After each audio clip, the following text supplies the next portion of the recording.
Can't really be asked to be doing this, but I'm tired of just the number of DMs I'm getting at the moment on players and it's just bollocks. So it's easy just to explain to people how we do things or how I do things. So you're a player, you can either get one of these, which is a contract, or you can go on non-contract. Either way, everybody has a code of conduct. So what's the difference? Contracted player, you are contracted.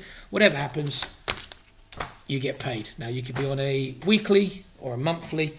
That's entirely up to how you negotiate. And within that, there'll be terms about whether or not if you're injured, if you do a number of games, there might be bonuses, there might be whatever. But essentially, if you've got a contract, you are paid whether you play, don't play, if you're left out, or unless there's an injury and there's an injury clause in your contract which says after a certain time, whatever. Non-contracted player, as it states, you are non-contract. That's not to say you can't have different terms in there, or there can't be different agreements. You can on a non-contract. It's normally either a weekly or a game-by-game basis. There can be goal bonuses, clean sheet bonuses, whatever else that you want to have chucked in there. So what tends to happen?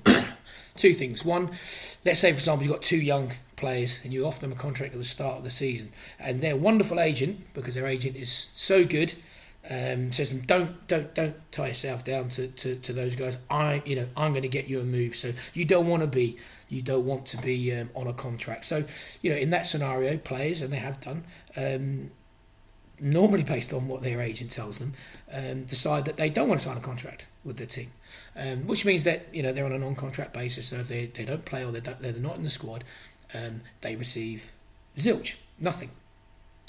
Other scenario, you get a player that comes in, and all players, and I don't have a problem with this. We talk about players leaving and going for more money. All players will do the best for them, and my job is to do the best for the club. Sometimes that aligns, and sometimes it doesn't. So you'll say to a player, we'll put you on a per game. No, I don't want to be on a per game, I want to be on a per week. Okay, that's fine. So let's say we have 2 games in a week. The player, at our weeks, again, most clubs are the same, but our weeks are Saturday and Friday. So you have a game on the Saturday, you have a game on the Tuesday. That's 2 games, you get 1 week's money. If you play on the Tuesday game, you didn't play on the Saturday game, you still get 1 week's money. What happens when you get rearranged games is you might be playing Saturday, Tuesday, Thursday. Now that player will then come back to you and say, but I'm now playing 3 games.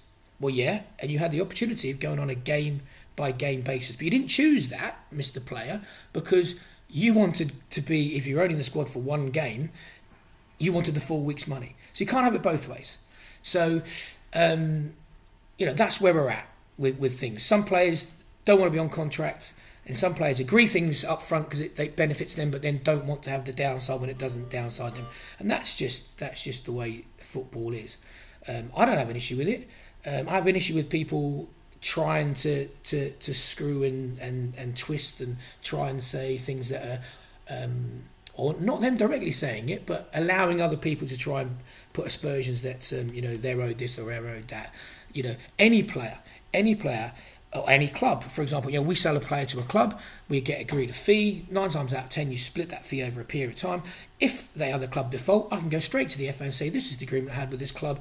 They're in default, and guess what? The FA will come down like a crock of shit because, again, I personally don't agree with it, but football debts are seen as more important than any other debt as far as the FA is concerned. So they will come in and they'll, force an embargo until the money gets paid. Exactly the same with a player. If a player has a piece of paper that says, I'm owed this, I'm owed that club hasn't done that, all they've got to do is ring up the FA.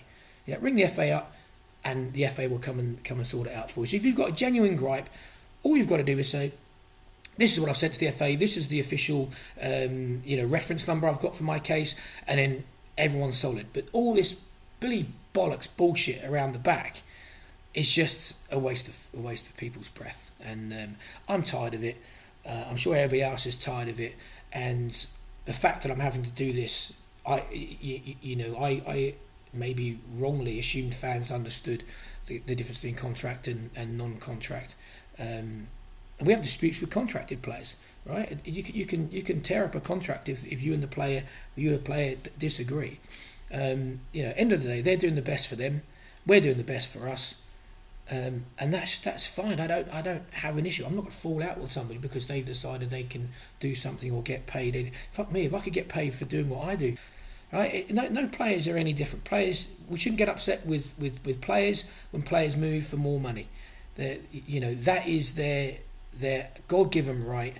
And why shouldn't they? They can get better terms. They can do anything else. But we also shouldn't be coming down on clubs or the club because the club is turning around and saying, sorry, but that's not the agreement we have, and the way we're run, we're not going to just chuck some more money at it.